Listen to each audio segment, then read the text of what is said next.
कल की कहानी का अधूरा भाग सुनने की उत्सुकता तो होगी। लेखक बताएंगे आप कौन है? मिथिलेश्वर। और कहानी का नाम हरिहर काका। और कहानी के मुख्य पात्र हरिहर काका, उनका परिवार, ठाकुरबाड़ी के महंत। और आज जो नए पात्रों से परिचय होगा वो फिर आपके सामने हम प्रस्तुत करेंगे।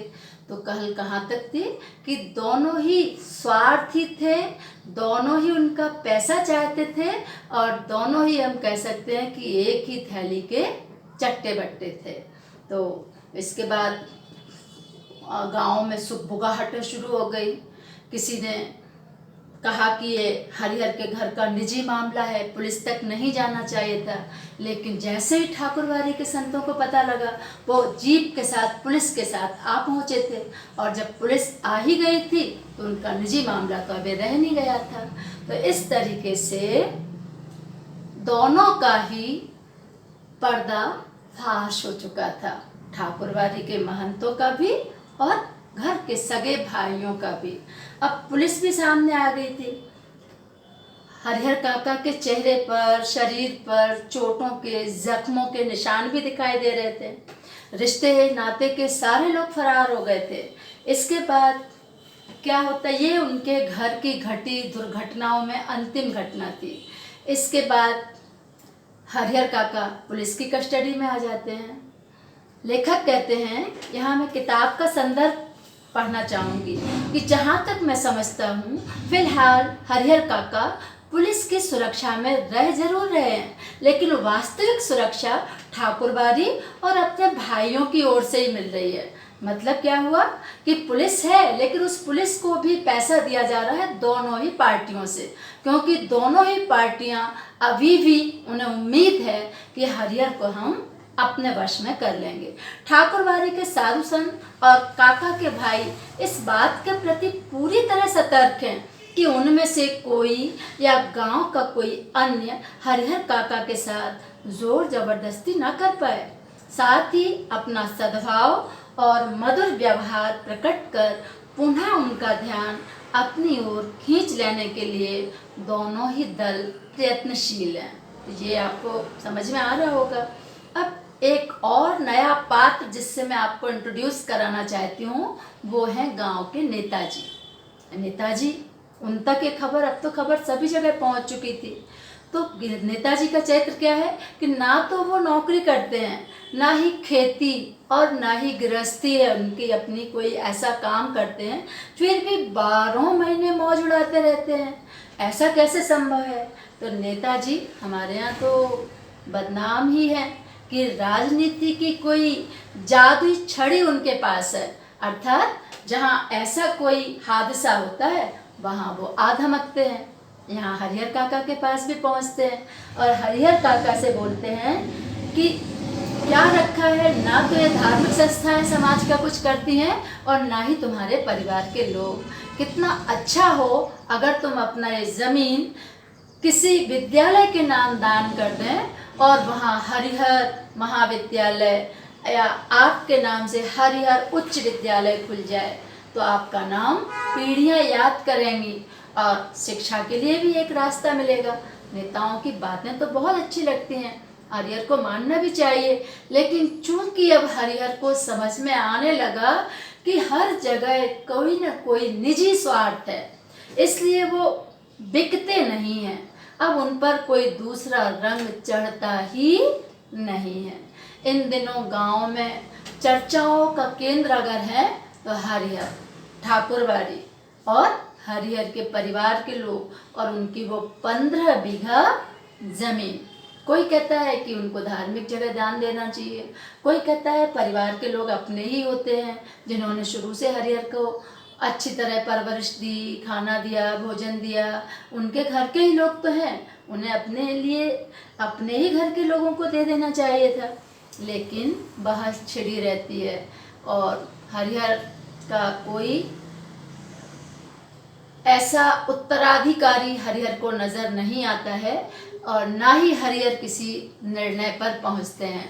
मिथिलेश्वर कहते हैं कि उनकी अंतिम स्थिति, अंतिम दिनों में उनकी हालत गूंगी हो गई, मतलब उनकी आवाज़ चली गई। जब हम सत्य बहुत यथार्थ और कड़वा सच सामने देखते हैं तो हमें बोलने का मन ही नहीं होता।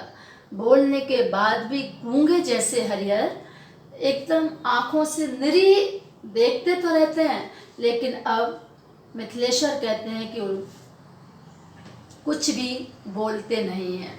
पुलिस है और पुलिस उन्हीं के पैसों से मौज कर रही है और हरिहर बेचारे अब खाने पीने लायक भी नहीं हैं। एक पंक्ति जो लेखक ने प्रयोग की कि जिसका धन वह रहे उपास और खाने वाले करें विलास, अर्थात पैसा हरिहर का है और हरिहर अब ऐसी स्थिति में है कि ना तो वो अच्छे दिन बिता पा रहे हैं और ना ही अब उनके पास हमदर्दी के लिए कोई बचा है। वो गूंगेपन का शिकार हो गए हैं और जो पुलिस कस्टडी में है वो लोग उनके पैसे से दिन रात मौज उड़ा रहे हैं।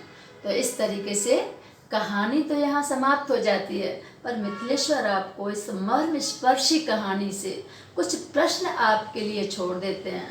पहला प्रश्न कि रिश्तों की समाज में अहमियत क्या है, ये शिक्षा क्या मिल रही है आपको कि हरिहर जैसा जो पात्र है वो हमारे इर्द गिर्द ही हैं, हर घर में ऐसे पात्र मिल जाएंगे।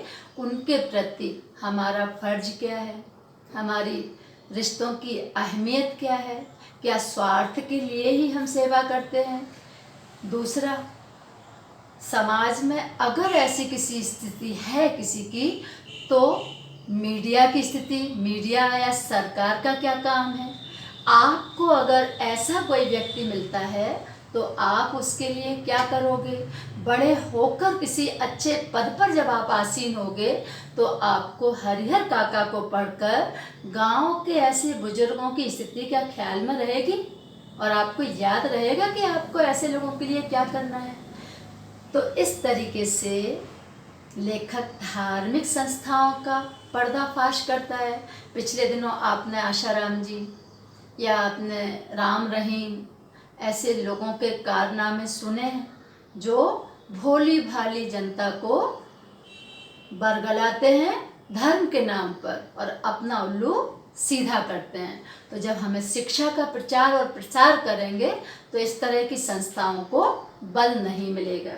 एक कैसे ये संस्थाएं इतना बड़ा रूप ले लेती हैं, तो ये भी हमें जानने मिला कि जो हमारा धार्मिक अंधविश्वास होता है जिसके कारण हम कुछ समाज में अच्छा हो, घर में अच्छा हो, तो हम बहुत सारा डोनेट कर देते हैं और इसी हमारे दान की प्रवृत्ति से ये संस्थाएं विशाल आकार लेती जाती हैं। और कैसे अकर्मण्यता और आलस इन संतों में पैदा होता है, ये भी जानने मिला कि हमारे ही पैसे से ये धार्मिक कार्य नहीं करते हैं, विलासता में इनका पैसा खर्च होने लगता है। इन्हें क्या मतलब कि हम किसी और का पैसा वो भी धोखे से लें। तो ये प्रश्न भी हमारे सामने खड़ा होता है।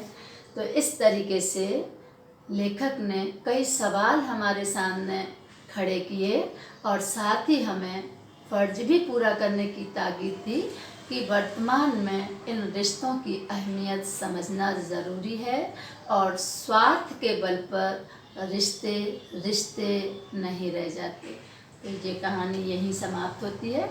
अगर आप हमारे कमेंट बॉक्स में लिखेंगे कि इसका विश्लेषण जरूरी है या इसके प्रश्न उत्तरों पर हम आपसे फिर से मिलें, तो ही मैं इस पर अपना अगला वीडियो बनाऊंगी। और एक बार फिर अगले विषय के लिए आप इस चैनल को लाइक कीजिए।